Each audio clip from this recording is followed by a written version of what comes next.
Guys, Paul here from PABrewNews. Here we are. We got a beer here. We're gonna. Kids are eating some dinner. We're gonna go fishing, have a good time. But until then, we got a little time for beer review.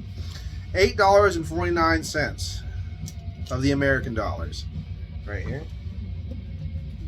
Picked this one up at Vintage Estates in Boardman, Ohio, on Route 224, right outside the Pennsylvania border in Ohio. Go check it out. You can hit Slippery Rock. It's pretty damn close to Akron, so you can hit Hoppin' Frog, Thirsty Dog, a bunch of different stuff. Lots of reasons to go shoot down there, especially if you're a horror movie fan in Pennsylvania.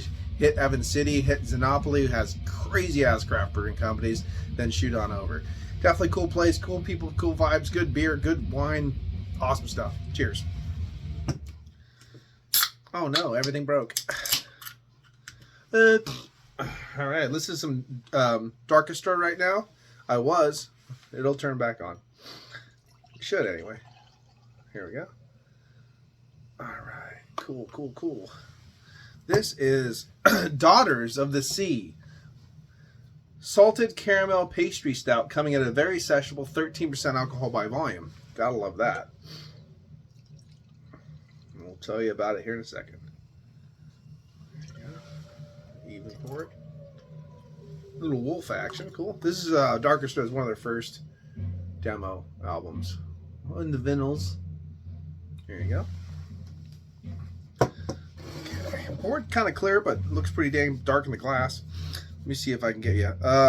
Mason Ale Works. So, Mason Ale Works. And this is really cool stuff. It's pretty cool.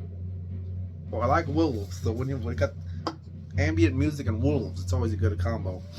Okay, alcohol legs, sheets, blankets, and comforters of alcohol legs. There is no head on this beer, as you can plainly see with your eyeballs. So, let's get an aroma and see what it's like. Cheers.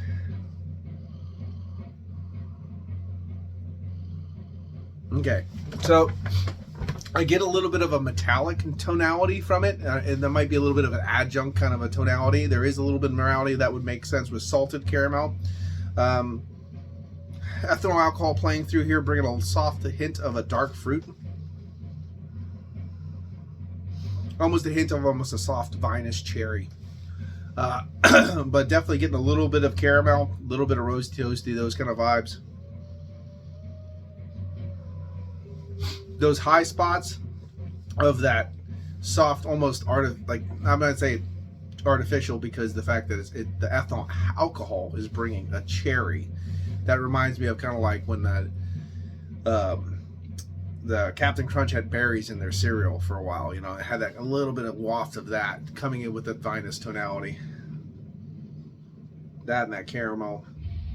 So we'll see we get into it. See if it's more smooth in the taste. So cheers.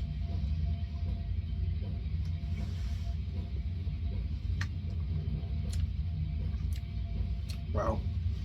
So why is this a salted caramel pastry stout? Don't know. Bit thin. Bit thin. It was almost sharp and tannic. And again, that cherry tonality. What's that? Salted caramel pastry stout. So it should be rich, dark, sweet. This is not rich, dark, or sweet. It's dark.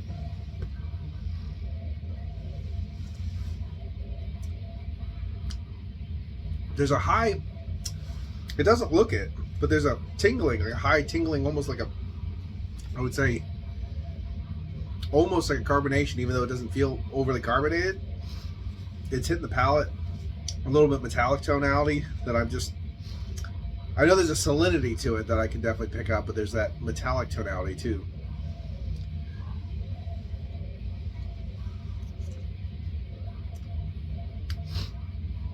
I am getting a soft like fruit though, like a cherry or something like that, instead of rich caramel. I'm getting a little burnt caramel wafting through the palate. I'm not getting a lot of roasty toasty tonality. Like I'm not getting nice char smoke roasty toasty. I'm not getting those kind of tonalities. It's almost this kind of weird, and it's not sweet at all. For a pastry stout, there's no sweet. It should be nice, rich, thick. Again, sweet, nice drippy caramel, all those kind of things, but not getting it.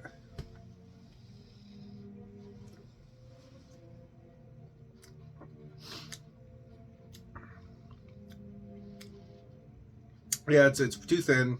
Not really getting what I would hope to get from a salted caramel pastry stout. I'm not really getting a nice salted caramel. I'm getting a salinity, but I'm getting this little slightly off kind of like tart cherry as well.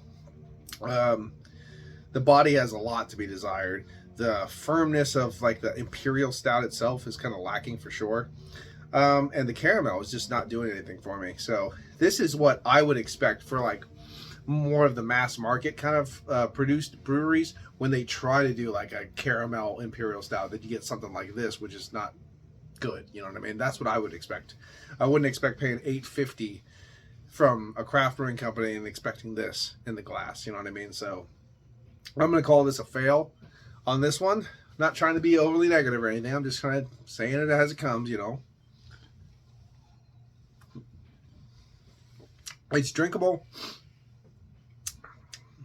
Like I said, if there's I don't know why, there's like a sweet kind of raspberry or cherry kind of in this mix. Maybe it's going off, which could be perfectly possible. Maybe fresher beers had a different taste to it. If they called this a Baltic Porter instead of pastry stout, you'd almost be damn near the money. So just those little things make a big difference. Obviously, you couldn't call that because it's lager and an ale different, but yeah, weird.